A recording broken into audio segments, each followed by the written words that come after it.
Thanks for existing, but don't come back. I've been paying rent, food, and bills while living with my sister. I'm done being used.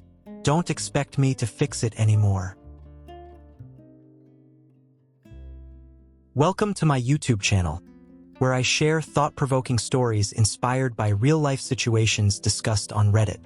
Today, we're diving into a powerful story about family dynamics, personal growth, and the difficult decisions we sometimes have to make to free ourselves from toxic relationships. The main character has spent years being the dependable one, always taking on responsibilities, trying to hold everything together, only to realize that they've been sacrificing their own happiness for others. In this story, the character comes to the realization that sometimes walking away isn't about giving up. It's about choosing yourself. The journey is tough, but in the end, it's the most freeing choice they could make. Have you ever found yourself in a situation like this, where you had to let go of someone or something to move forward? Let's see how this character navigates the process of breaking free from a cycle of sacrifice and starts living for themselves again. Stick around until the end to find out how they reclaim their life and peace of mind. And if you enjoy these kinds of stories, don't forget to subscribe and help me reach 1,000 subscribers soon. Your support keeps me going and motivates me to continue bringing more meaningful stories to you. It was the night before Christmas. The snow was falling softly outside my apartment window in Chicago, the city that had always been my escape and the place I thought I would find peace. I never thought I'd be here, sitting in front of my phone, reading a message from my dad that read, "Thanks for existing. Don't come." I stared at those 6 words, letting them sink in. No greeting. No Merry Christmas. No I love you. Just a brutal, blunt rejection. The kind you get from someone who has long since decided they've moved on from you, even if you haven't. I had spent the past 2 years, sacrificing everything. My finances, my career, my life. For what? For family. And yet here I was, once again, pushed to the edge, wondering how it could be so easy for them to forget about me when I had been the one to hold everything together. It had started innocently enough. My younger sister, Emma, had lost her job at a tech startup, so I did what any good brother would do. I stepped in, paid the rent, covered the bills, and made sure she had enough to get by. She told me it would be temporary. "Just until I get back on my feet," she said. But as weeks turned into months, I realized that temporary was just a word she used to make herself feel better. She had gotten used to it, the way I handled everything, the way I never said no. And when she'd ask me to cover her debts or buy her a new phone or help her out with a new wardrobe, I didn't blink an eye. I loved her. She was my sister. I couldn't say no even when I should have. But the moment that really hit me wasn't when I found out that she hadn't paid rent in months. It wasn't when I had to take on extra shifts just to make ends meet, or when I had to sell off some of my own things to cover for her. It was when she told me, without any remorse or even a hint of guilt, "I told them you're just squatting here." I froze. Squatting? I thought, I've been paying for everything.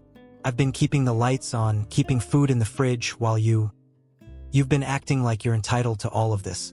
But I said nothing. What could I say? She was family. I told myself I was just doing the right thing. But I couldn't keep pretending anymore. The moment I read my father's message, everything inside me snapped. I couldn't keep playing the role of the dependable one who got nothing in return. And that's when I made the decision. The next morning, the familiar sound of keys fumbling at the door broke through the haze of sleep. Click, click, click. Followed by a curse, then another series of jarring knocks. I didn't open the door. I didn't need to. I had made my decision the night before, and there was no going back. I sat there for a moment, the steady rhythm of the knocks pounding against my skull like an insistent drum. For years, I had been the one who answered the door, physically and emotionally. I had been the one to pick up the pieces of my family's mess, to be the silent, stable one in a sea of chaos. But that was all over now. I wasn't going to play the part anymore. I slowly stood up from the couch, the creaking sound of my bones waking up just as I did. The soft warmth of the apartment contrasted with the chill of the world outside, where the early winter air settled heavily over the city, the scent of frost creeping through the cracks in the walls. But inside, the warmth felt different. Not like the comforting embrace I'd once known. No, it was colder now, like a space that had been left too long without purpose. The closet door creaked as I opened it, revealing the small collection of emergency tools I had kept for years, tucked away for the moments when I needed them most. I grabbed the toolkit I'd always used for the odd jobs, nothing too fancy, just something basic. The metal felt cold in my hands, but it was a welcomed cold, a necessary cold. I had been cold for too long, doing everything for everyone, never once taking a moment to think about myself. I knelt down and pulled out the locks I had been saving for a time like this. My mind raced with the years of pent-up frustration, resentment, and hurt I had ignored, buried deep under the layers of responsibility I had taken on for my sister, my family. I had let it all pile up, shoved down my emotions to keep the peace, to be the one who always fixed things, who always made sure the bills were paid, that things were okay. Always keeping up appearances. As I worked, methodically replacing the old locks with new ones, I couldn't help but replay the countless moments when I had been asked for help without hesitation. Given what little I had, never questioned it. Always the giver, never the one who got to take. My hands trembled slightly as I twisted the screwdriver, but it wasn't fear. It was something else, something darker. It was a realization that I had spent so much of my life doing things for others without ever asking for anything in return. And now I was finally doing something for me. For once, the door was locked on them. For once, I had the control. I stepped back, admiring my work. The door was sealed, and with it, my past. For the first time in what felt like forever, I felt an overwhelming sense of peace. This wasn't a decision made out of anger. No, this was simply necessary.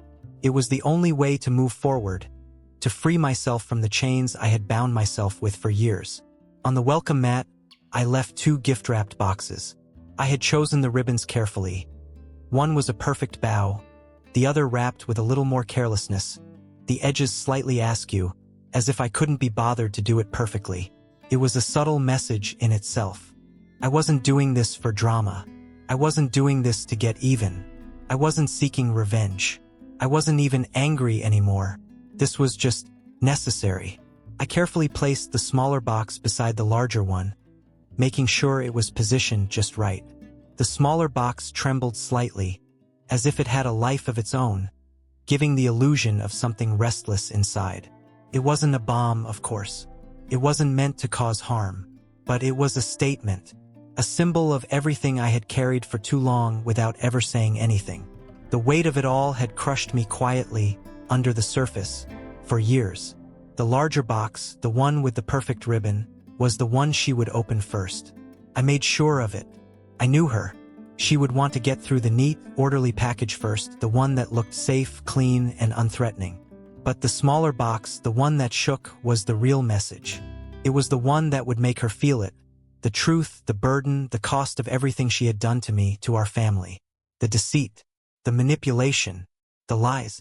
I stood there for a moment longer, just looking at the boxes.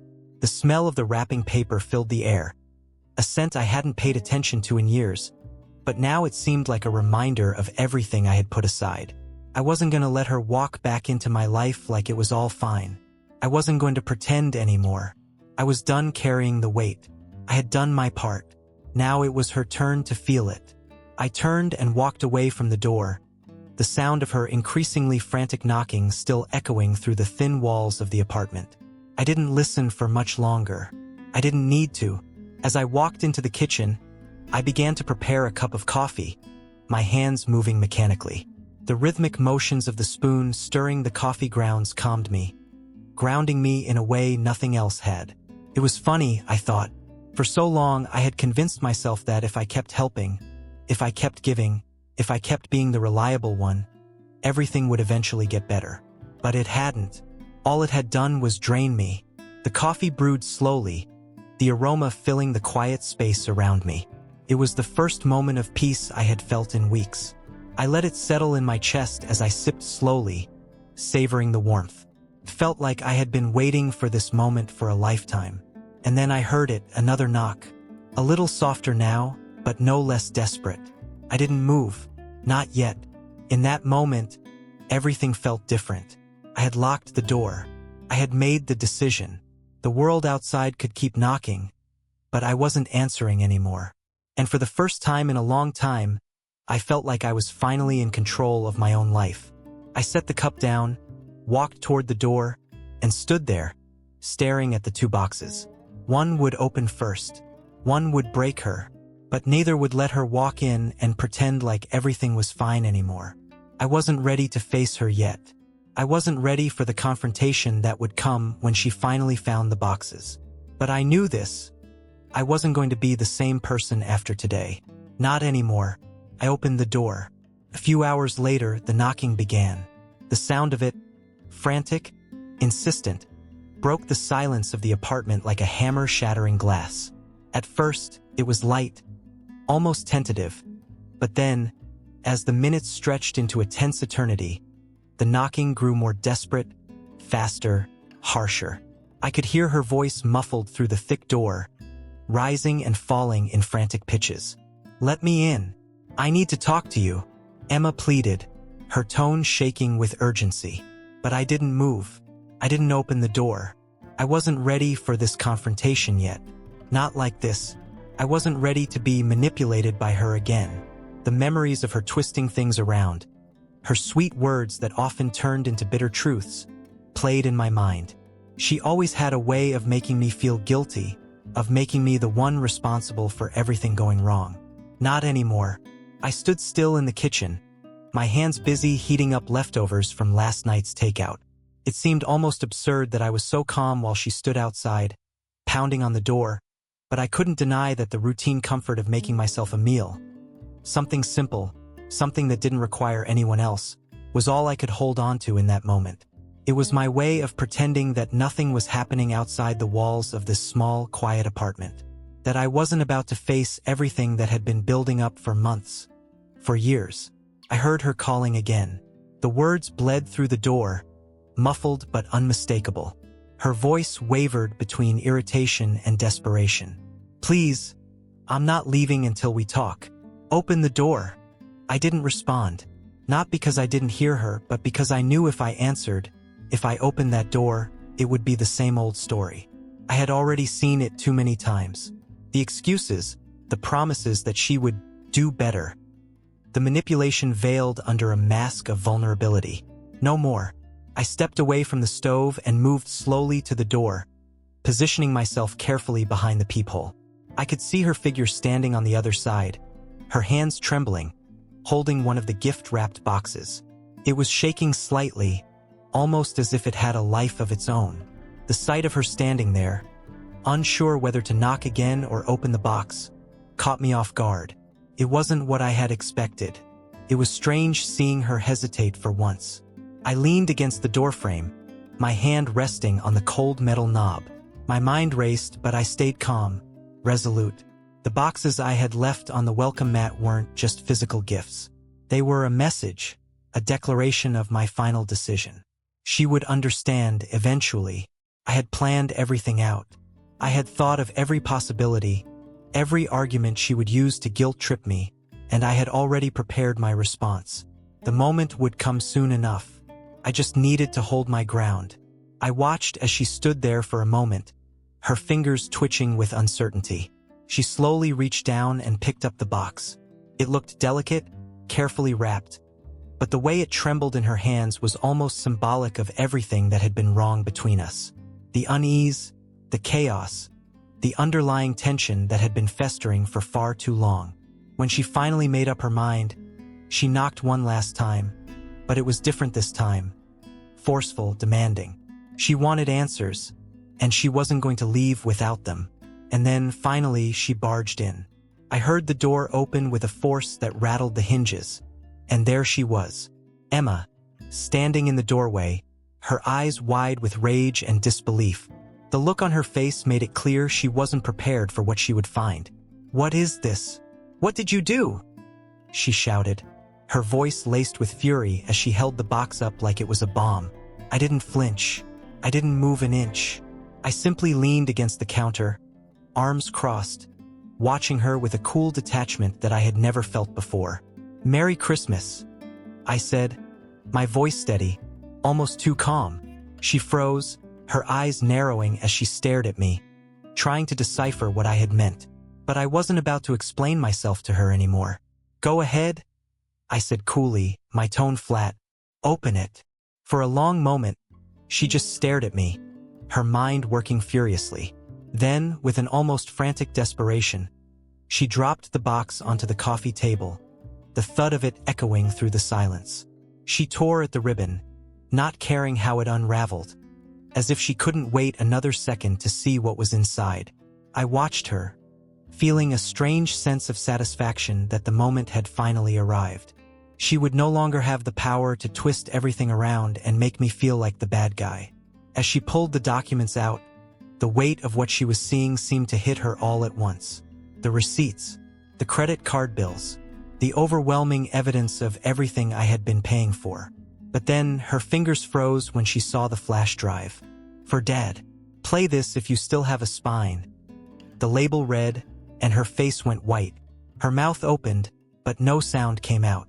She looked at the flash drive, then back at me, her expression shifting from disbelief to something darker.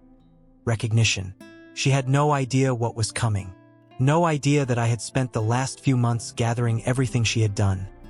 Every lie, every manipulation, every moment she had stolen from me.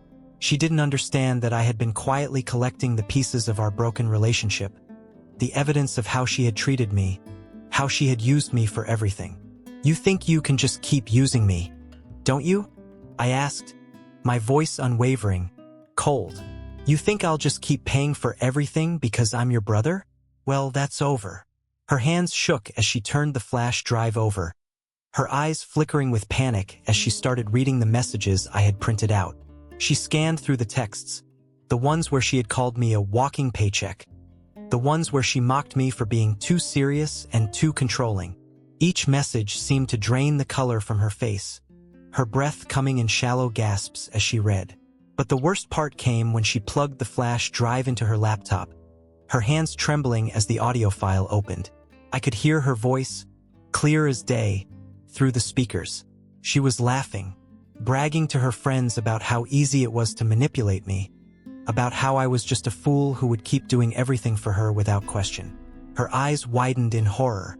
She dropped the flash drive as if it had burned her, her hands shaking uncontrollably. This isn't fair," she stammered, her voice cracking. "No," I said, the word coming out colder than I expected. "What's not fair is you using me for everything, while pretending to be the victim." She stood there, speechless, her face a mixture of shock and disbelief. But I could see it in her eyes. There was no hiding from the truth anymore. The weight of everything she had done, everything she had taken from me, was finally too much for her to bear. The guilt, the shame, the fear, it all rushed in at once. For the first time, she wasn't the one controlling the narrative. I had the power now. Hey, are you finding the story interesting so far? If you are, make sure to subscribe to the channel so we can continue the adventure together. The best part is just ahead. The confrontation didn't end with the explosion I had expected. There were no raised voices, no tears, no accusations hurled back and forth. There was only silence, a deep, suffocating silence that filled the space between us, making the air thicker, colder. It was a silence I had never imagined. One that I had avoided for so long, one that I had run from every time things started to get uncomfortable. But this time, the silence felt different, felt like freedom. I stood there, letting it wash over me, the weight of all the pent-up frustration and anger lifting from my shoulders like a cloud finally dispersing. It was strange how freeing it felt, like opening a window after being stuck in a room with stale air for years. I wasn't sure if Emma fully understood what had just happened, if she even cared, but I did. And for the first time in so long, I didn't feel trapped. Later, I found myself in the kitchen, the faint scent of coffee filling the air as I slowly sipped from the cup in my hands. The warmth was a small comfort, but it was enough to help me process what had just occurred. My fingers curled around the mug, grounding me as I thought about everything that had led to this moment. How long had I been carrying the weight of my family's expectations on my back? How long had I made excuses for Emma's behavior, telling myself that things would change, that she would eventually grow up, that she would one day see all I had done for her? It was exhausting just thinking about it. I leaned against the counter, my mind replaying the countless times I had been the one to step in, to fix things, to solve problems that weren't even mine. Every time Emma had fallen short, I had picked up the pieces. Every time my parents had asked me to take on more responsibility, I had said yes. I thought it was my duty, that it was my place as the older sibling to be the strong one. But now, I realized how much I had allowed myself to be taken for granted. The guilt I had carried for so long, the guilt that I was somehow failing her, failing my family, suddenly seemed misplaced, like a coat that was too big for me, one I had been wearing without questioning its weight. The years of my life spent in that role, the one where I was always the dependable, always the one who fixed things, didn't feel like the noble thing I had convinced myself they were. Instead, they felt like years wasted, years I had lost to someone who never truly appreciated me. How could I have been so blind to the toll it was taking on me? How could I have been so desperate for approval, for a sense of belonging, that I allowed myself to be dragged into a cycle of enabling, of constantly giving, and never receiving in return? I wasn't sure when it happened, but at some point, the exhaustion had become too much. The anger that had simmered beneath the surface for so long had finally bubbled up, and when I made the decision to change the locks and confront her, it was like I was finally seeing myself clearly for the first time in years. But I wasn't angry anymore. Not really. At least not in the way I had thought I would be. I wasn't filled with the burning rage I had expected. Instead, I felt relieved. It was as if a weight had been lifted off my chest, one that I didn't even realize had been pressing down on me so hard. The guilt, the regret, the shame, it was all gone. For the first time in so long, I could breathe. I wasn't going to let Emma pull me back into her mess anymore. I wasn't going to let my parents make me feel guilty for not being there for her when they had never been there for me. I had done enough. I had sacrificed my time, my energy, and my peace of mind, all for someone who never once asked how I was doing, who never thought about the toll it was taking on me. I didn't feel guilty. I didn't feel regret. Those were emotions I had been carrying for far too long, and now they didn't fit me anymore. The sense of relief was overwhelming, like finally letting go of a burden that had weighed me down for years. It was a strange sensation, but also an incredibly freeing one. There was no more pretending, no more playing the role of the dutiful son or the long-suffering brother. I wasn't responsible for Emma's choices anymore. I wasn't responsible for fixing her life or being the one who always picked up the pieces. I had to let go of that responsibility, of that false sense of duty that had been drilled into me. And once I did, I realized just how much energy I had been wasting on something that was never my responsibility in the first place. I thought about my parents for a moment. They would be disappointed in me. I knew that. They wouldn't understand why I had to cut Emma off, why I had to stop being the one who always fixed things. They would tell me that family should come first, that I was being too hard on her. But I had spent my whole life trying to live up to their expectations, trying to be the perfect son, the perfect brother. I had given so much of myself to them, and for what? To be taken for granted? No more. I wasn't going to feel guilty for choosing myself anymore. I wasn't going to apologize for putting my needs first.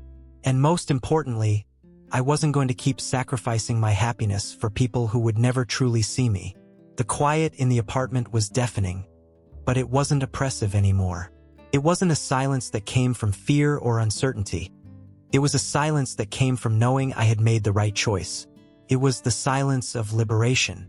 I took another sip of my coffee, the warmth spreading through my chest, and for the first time in a long time, I didn't feel the need to explain myself to anyone. The truth was simple. I had done enough, and now it was time for me to take care of myself. I felt a small smile tug at the corner of my lips, but it wasn't a bitter one. It was a smile of relief, of release, of letting go. And as I sat there in the stillness of my kitchen, I realized that I was finally free. Free from guilt. Free from expectations.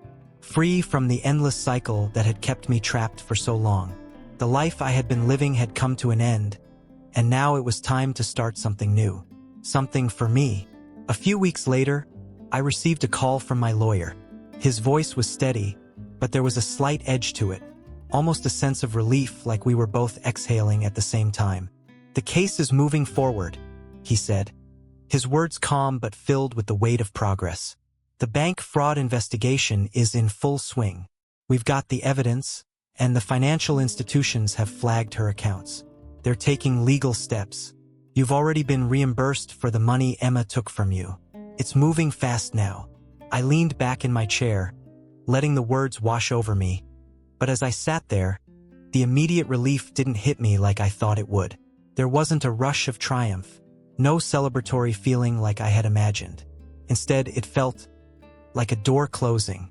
It was the closure I had been waiting for, the resolution to something that had hung over my head for far too long. But it wasn't the victory I expected.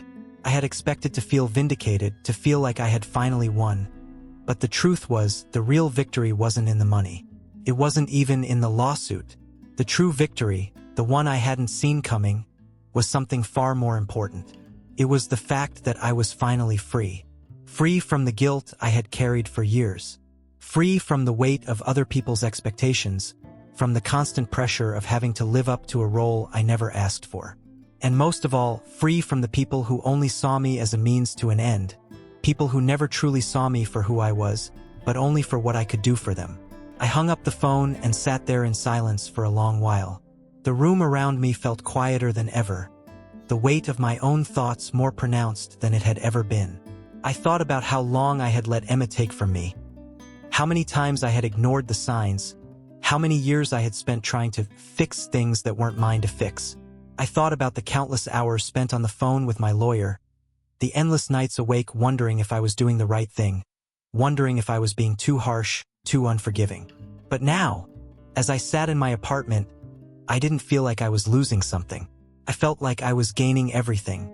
I remembered the times I had waited for Emma's calls, the times I had stayed up late to help her out of another mess, the times I had put my own needs on hold because she needed me. I was the one who always showed up, always tried to be the person who held everything together, always the one who took on the responsibility. But in doing so, I had lost myself. But no longer. I wasn't going to let Emma pull me back into her chaos anymore. I wasn't going to keep sacrificing my peace of mind for someone who could never be satisfied, no matter how much I gave. I wasn't going to let my parents or anyone else make me feel guilty for not being there for her when they had never once been there for me. I had done enough. I had given everything I had, and it still wasn't enough. And now I was finally choosing myself. For once, I was putting my needs first, and I wasn't going to apologize for it. The guilt that I had carried around like a heavy cloak for so long had started to fade, replaced with a sense of clarity. The constant pressure I had felt to be the strong one, the dependable one, the one who fixed everything, was finally gone. It wasn't that I didn't love my family, or that I didn't care about Emma, but I had spent too much of my life putting their needs above my own. And in doing so, I had lost touch with who I really was. I didn't feel guilty. I didn't feel regret. All I felt was a sense of relief, like I had been carrying a weight that I didn't even realize was there until I set it down. It was the kind of relief you feel when you finally let go of something that's been holding you back for years, something that has been draining you, something that has kept you from moving forward. The silence in the room didn't feel suffocating anymore. It was a quiet I had never known before, a peaceful kind of quiet that came with making the decision to stop living for someone else, to stop allowing others to define who I was and what I was worth, to stop pretending to be okay when I was breaking inside. I sat there for what felt like an eternity, reflecting on everything. The decision I had made wasn't about giving up, it was about choosing myself. It was about finally acknowledging that I deserved more than the life I had been living. I deserved peace. I deserved happiness. And, most of all, I deserved the freedom to make my own choices without feeling like I had to answer to anyone else. As for Emma, I hadn't heard from her since that night. Not a word. And honestly, I didn't know if I ever would. But at that moment, I realized that it didn't matter. Because the truth was, I didn't need her in my life anymore. I didn't need anyone who only valued me for what I could do for them. It was strange, But I didn't feel angry at her anymore. I didn't feel resentful. I had stopped looking for validation from her or from anyone else. I wasn't holding on to the hope that she would somehow change, that one day she would realize what I had done for her. I had stopped waiting for her to acknowledge me, to thank me, to see me for who I truly was. I had spent enough years doing that, and now I was done. I didn't need her apology. I didn't need anything from her anymore, because in the end, I had learned something far more important. Walking away isn't about giving up. It's not about abandoning someone who needs you. It's about choosing yourself. It's about knowing when it's time to let go of something that no longer serves you, no longer brings you joy, no longer allows you to grow. And that, I realized, was the most important thing I had ever done. I stood up, feeling a new sense of purpose wash over me. The world outside my window seemed brighter, the possibilities endless. For the first time in a long time, I could see a future where I wasn't bound by anyone's expectations, where I didn't have to carry the weight of others' mistakes and disappointments. I was free to be who I truly was, free to start over. And that was enough. That was everything. What do you think about this story? I'd love to hear your thoughts, feelings, or any feedback you have. Feel free to leave a comment below. If this story resonated with you, don't forget to like the video and subscribe to the channel so you can stay updated for the next one. Thank you for sticking with me until the end of the story, and I appreciate your support. See you next time with another story that will make you think, feel, and reflect.